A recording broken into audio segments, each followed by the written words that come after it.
I've been on the search for the most comfortable sleeping pad for camping and backpacking, and I've narrowed it down to 3 options. I used to toss and turn and wake up multiple times throughout the night when in the backcountry, but while all 3 of the pads we're gonna be looking at today are very comfortable, only one has allowed me to sleep through the night consistently and wake up rested. There are 4 aspects of sleeping pad design that I think play into whether a sleeping pad is comfortable the most. The first one being warmth, and then thickness, material, and most importantly, baffle design. We're gonna compare the Sea to Summit Etherlite XT, the Nemo Tensor Insulated, and the Big Agnes Q-Core Deluxe in all 4 of those aspects to see which one is the comfort king. All 3 of these pads have been tested using the ASTM standard. The Big Agnes Q-Core Deluxe has the highest R-value rating at 4.3, followed by the Nemo Tensor with an R-value rating of 4.2, and then the Etherlite XT with an R-value of 3.2. But during real-world use, the Nemo Tensor far outshines the other 2 when it comes to warmth. I've taken the Nemo Tensor down to -6 degrees Celsius on frozen ground and been plenty warm,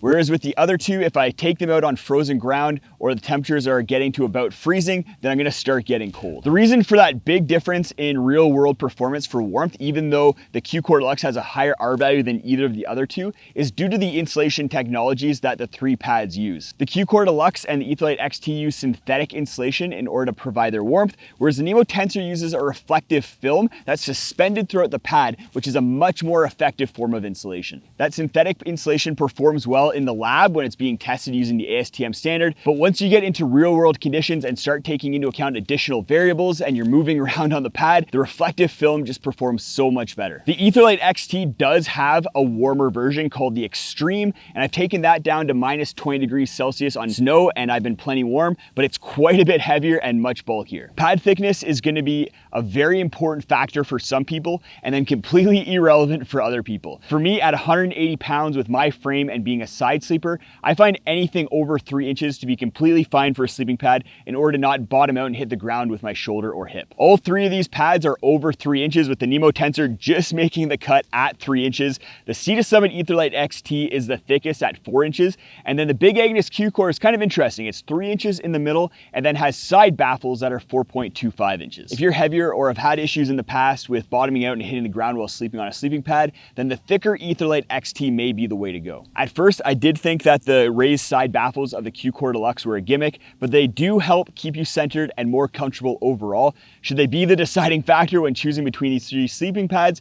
Probably not, but maybe that's a tiebreaker for you. The material that a pad is made of is a factor that I think is a little bit underappreciated when it comes to comfort, and all 3 of these pads use different materials in their construction.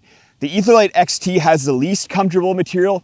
It uses a 30 by 40 denier ripstop nylon, and it feels a little bit rubbery and isn't the most comfortable against bare skin. That being said, it is a trade-off because the Etherlite XT by far uses the most durable material out of the 3. The other 2 pads have a much softer feel to the outside of them and have a little bit of stretch and give to the material. The Nemo Tensor uses a 20 denier polyester. It's super comfortable to lay on, really soft, but isn't the most durable. Whereas the Big Agnes Q-Core Deluxe uses a nylon spandex blend. It has a good stretch to it. Isn't quite as soft as the Nemo Tensor, but much softer and less rubbery feeling than the Etherlite XT. Most people out there are still using sleeping bags, and the softness of the material won't play a big factor into the comfort for you. But for those of you who like to use quilts, especially if you sleep naked under a quilt like I do when it starts getting warm out, then the softness of the Tensor and the Big Agnes will make a big difference for you. As long as the sleeping pad is warm enough, I think baffling is the most important factor when it comes to comfort and can be the difference between sleeping through the night and being comfortable or tossing and turning and waking up every hour. Baffling is the way that sleeping pad manufacturers attach the top of the sleeping pad to the bottom, and it's what creates all these designs on each of these sleeping pads. Each sleeping pad manufacturer has some sort of fancy name for their baffling system. We have the I-beam technology with the Q-Core, the space frame technology with the Nemo,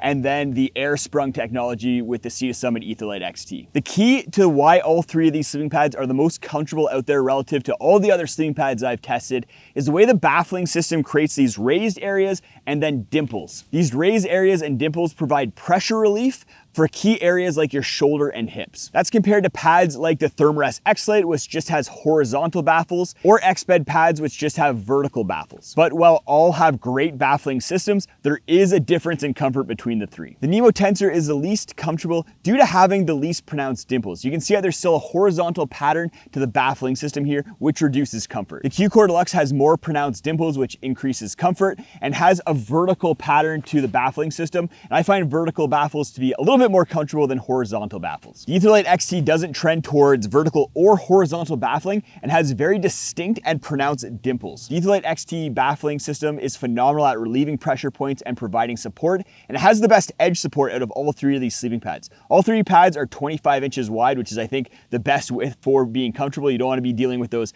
narrow 20-inch sleeping pads, but that edge support that the Etherlite XT has makes the effective width of the pad a lot wider. The Etherlite XT is the only sleeping pad that I have consistently slept through the night on without waking up multiple times. So which sleeping pad do I choose more? If temperatures are warm, I go with the Etherlite XT every single time.